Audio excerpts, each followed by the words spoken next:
আসসালামু আলাইকুম সম্মানিত দর্শক, আমি এসেছি সাবেক সিনেমা হলে, বর্তমান মাদ্রাসায় রূপান্তরিত হয়েছে এই মাদ্রাসায়। সিনেমা হলটি মাদ্রাসায় রূপান্তরিত হয়েছে। এই ঘটনাটি ঘটেছে কিশোরগঞ্জ জেলার হোসেনপুর থানার এই এই সিনেমা হলটি মাদ্রাসায় রূপান্তরিত হয়েছে।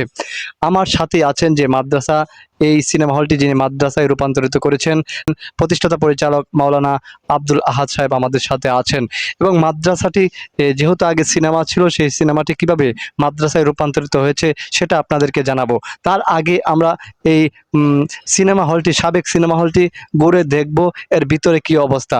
আসুন, সততা মিডিয়া 11 আপনাদেরকে সরাসরি নিয়ে এসেছে এই সাবেক সিনেমা হলে।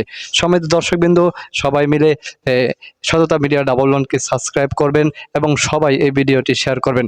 দেখতে পাচ্ছেন যে এটাই সাবেক সিনেমা হল ছিল, এখন বর্তমানে এটি মাদ্রাসায় রূপান্তরিত হয়েছে। এই